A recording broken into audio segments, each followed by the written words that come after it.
নমস্কাৰ চন 1826 এই বছৰটোতেই অসম ইংৰাজৰ হাতলৈ গৈছিল। আজি ম্যানমাৰৰ ইয়াণ্ডাবু নামৰ গাঁওখনত ব্ৰিটিছ ইষ্ট ইণ্ডিয়া কোম্পানী আৰু মান শাসকৰ মাজত হোৱা শান্তি চুক্তিৰে চিৰদিনৰ বাবে সলনি হৈছিল অসমৰ ভাগ্য। ঠিক একেটা বছৰতেই পৃথিৱীৰ অন্য এটা প্ৰান্তত ফৰাচী উদ্ভাৱক জোচেফ নিছেফাৰ নিয়েভছে পৃথিৱীৰ প্ৰথমখন ফটো তুলিছিল। পৃথিৱীৰ প্ৰথমটো ফটোগ্ৰাফিক কেমেৰাৰ উদ্ভাৱক জোচেফে সেই সময়ত তেওঁ উদ্ভাৱন কৰা এই প্ৰযুক্তিয়ে পিছৰ সময়ছোৱাত মানৱ সভ্যতাক কিদৰে প্ৰভাৱিত কৰিব তেওঁ হয়তো তেতিয়া কল্পনা কৰিব পৰা নাছিল। কথাতে কয় এ পিকচাৰ স্পীক্স 1000 words। দ্বিতীয় বিশ্বযুদ্ধৰ সময়ত লেফটেনেণ্ট চাৰ্লছ লিভিয়ে তোলা মাছৰুম ক্লাউড অভাৰ নাগাচাকি নামৰ ফটোখনৰ পৰা দক্ষিণ আফ্ৰিকাৰ ফটো সাংবাদিক কেভিন কাৰ্টাৰে 1993 চনত তোলা the vulture and the little girl লিখক চিৰিচিত্ৰখনলৈ অনেক ফটোগ্ৰাফে সময়ে সময়ে মানৱ সভ্যতাৰ ভ্ৰমণিক চকুত ধৰি পৰিছে। পৃথিৱীৰ প্ৰতিজন মানুহে হেনো জীৱনত এবাৰ হ'লেও কবিতা লিখিবলৈ আৰু এবাৰ হ'লেও আত্মহত্যা কৰিবলৈ চিন্তা কৰে। ইয়াৰ লগতে আচলতে পৃথিৱীৰ প্ৰতিজন মানুহে জীৱনত এবাৰ হ'লেও ফটোগ্ৰাফাৰ হ'বলৈও যত্ন কৰে। আগতে সেয়া সকলোৰে বাবে সম্ভৱ নাছিল।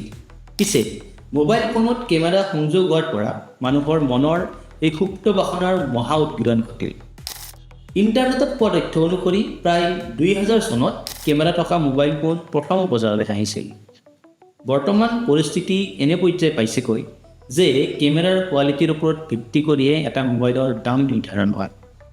বাটে বজাৰে ঘৰে অফিচে বিয়াই সভাই সকামে নিকামে আজিকালি বহুদিনৰ পিছত লগ পোৱা মানুহৰ লগত কথা পতাতকৈ চেলফি উঠিয়ে ভাল পাওঁ।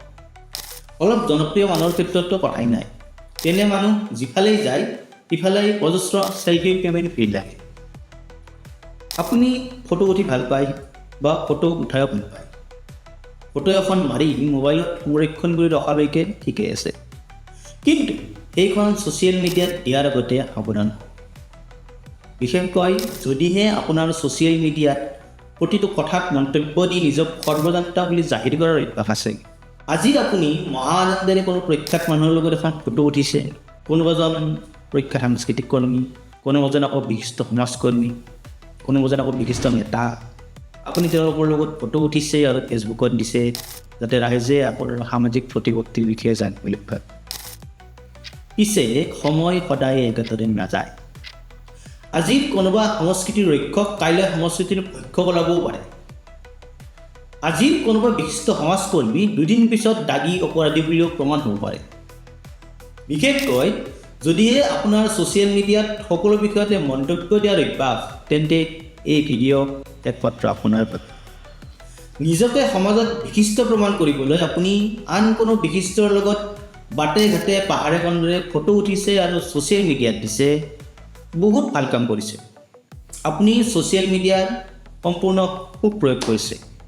পিছে কথাটো হ'ল আজিৰ বিশিষ্টজন যাৰ লগত ফটো উঠি ছ'চিয়েল মিডিয়াত আপলোড কৰি আপুনি এতটা প্ৰশস্তি লিখিছে, সেইজন দুদিন পিছত দুৰাচাৰ বুলিও প্ৰমাণ হ'ব পাৰে। তেতিয়া আকৌ আপোনাৰ সেই একেজন ব্যক্তিক সমালোচনা কৰি আকৌ ছ'চিয়েল মিডিয়াত এতটা লিখিবলৈ মন যাব।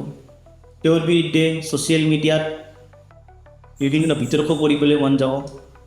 গণ্ডগোলটো লাগিব ঠিক তাতেই। সেই যে আপুনি প্ৰশস্তি কৰা ফটোবোৰ আপলোড কৰিছিল, সেইবোৰেই আপোনাৰ গোলগ্ৰ হৈ পৰিব। চিধাকৈ ক'বলৈ গ'লে আপুনি ট্ৰলৰ বলি হ'ব। আপুনি ভাবিব এই দুৰাচাৰৰ লগততো এসময়ত ৰজা ঘৰীয়াসকলেও ফটো উঠিছিল আৰু ছ'চিয়েল মিডিয়াত দিছিল, কিন্তু ইয়াতে এটা কিন্তু আছে। ৰজা ঘৰীয়াক ৰক্ষা কৰিবলৈ তেওঁলোকৰ নিজৰ নেৰেটিভ তৈয়াৰ কৰিবলৈ তেওঁলোকৰ নিজৰ সংবাদ মাধ্যম আছে, যিটো আপোনাৰ হাতত নাই। গতিকে ফটো মাৰি থাকক, চেলফি উঠি থাকক। ঠিক আপুনি তোলা ফটোৱে এদিন এনেদৰেই বিশ্ব তলপাৰাল হ'বও পাৰে। গতিকে চেষ্টা এৰি নিদিব। খালি প্ৰভাৱশালী ব্যক্তিৰ লগত উঠা ফটোবোৰ নিজৰ লগতেই পাৰিলে ৰাখক। নিজৰ প্ৰভাৱ খটুৱাবলৈ য'ত যিদৰে প্ৰয়োজন হয় এইবোৰ আনক দেখুৱাই থাকক, মাত্ৰ পাৰিলে ছ'চিয়েল মিডিয়াত নিদিব। অন্যথা আপোনাৰ বৰ মানুহ হোৱাৰ সপোনটো গৈ মানসিক যন্ত্ৰণাহে হ'ব। নমস্কাৰ।